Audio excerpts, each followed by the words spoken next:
Assalamualaikum warahmatullahi wabarakatuh. Perkenalkan, nama saya Intan Nur Aini dengan NIM 24129243 dari Prodi PGSD.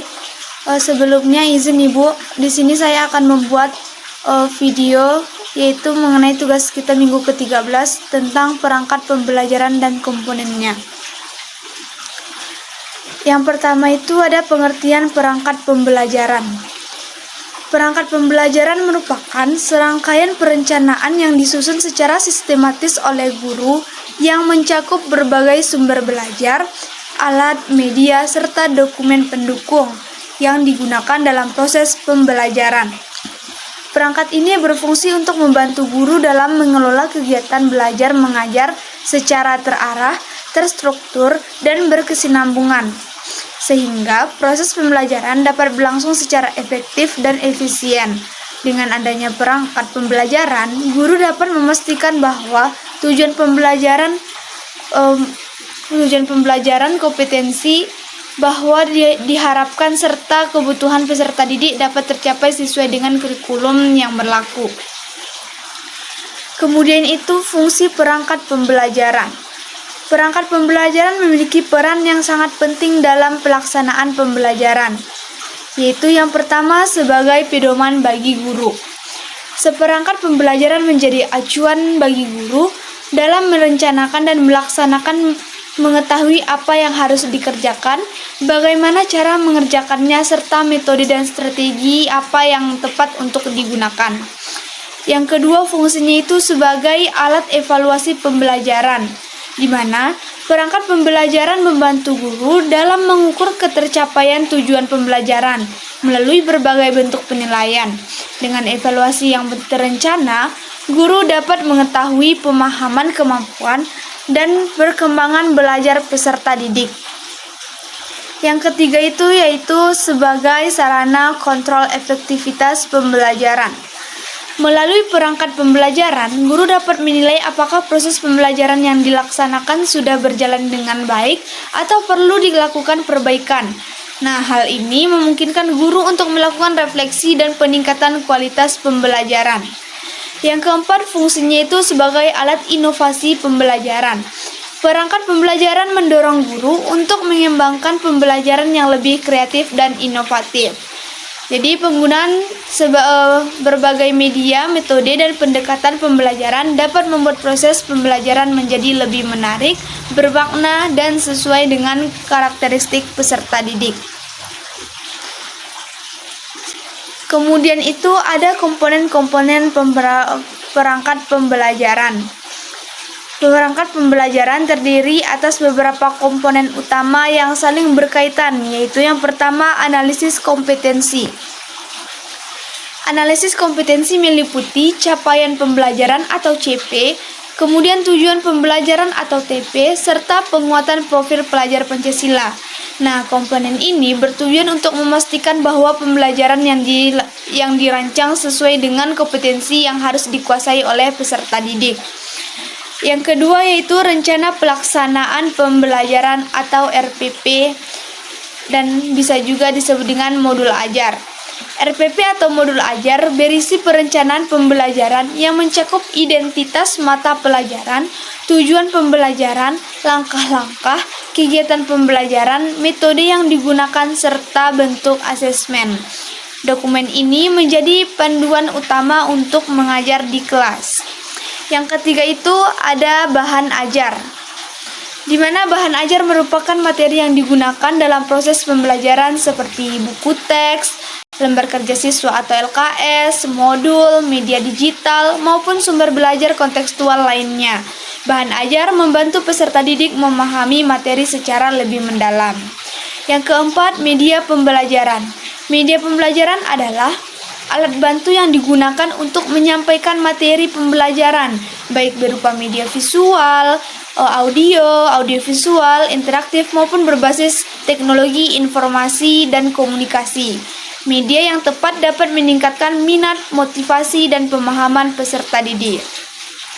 Yang kelima itu ada instrumen penilaian, di mana instrumen penilaian digunakan untuk menilai hasil belajar peserta didik secara menyeluruh, meliputi asesmen formatif, dan sumatif, rubrik penilaian, observasi, serta portofolio.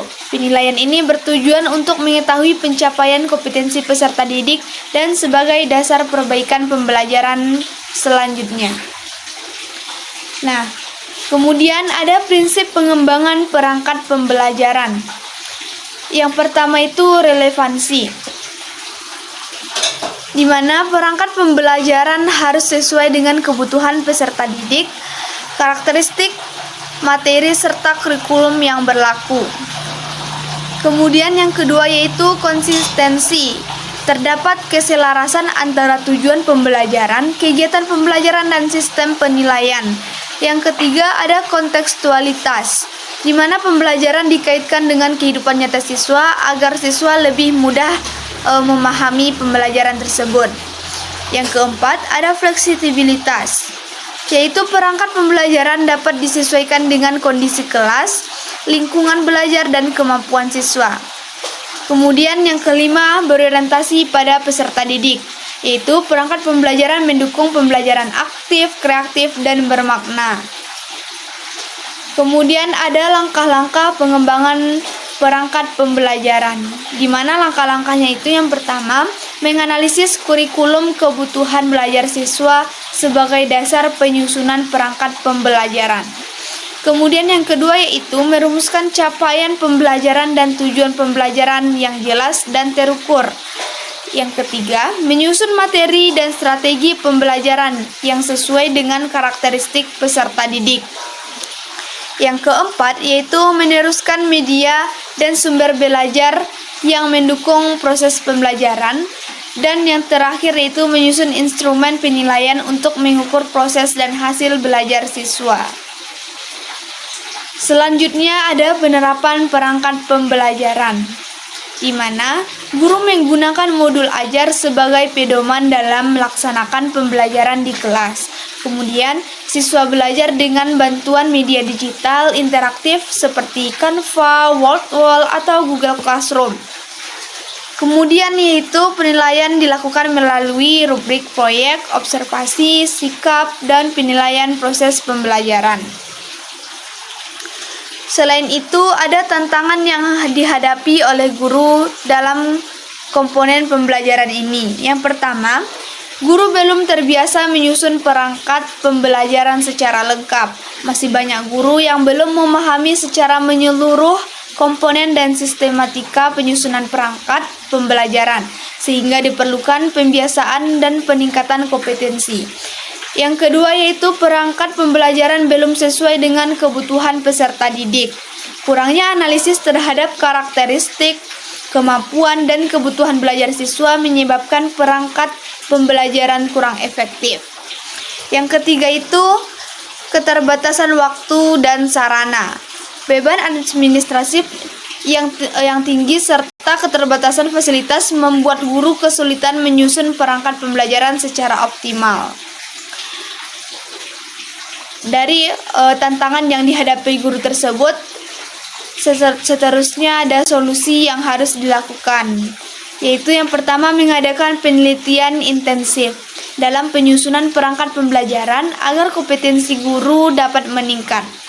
Kemudian yang kedua menyediakan pendampingan rutin bagi guru, sehingga guru mendapatkan bimbingan secara berkelanjutan dan mengembangkan perangkat pembelajaran berbasis kebutuhan peserta didik agar pembelajaran lebih efektif dan bermakna. Nah, yang keempat melakukan analisis karakteristik dan kebutuhan belajar siswa secara berkala sebagai dasar penyusunan perangkat pembelajaran.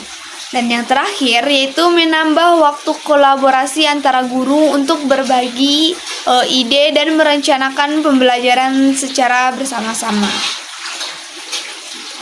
Sekianlah dari video tugas minggu ke-13 saya. Terima kasih atas perhatiannya. Assalamualaikum warahmatullahi wabarakatuh.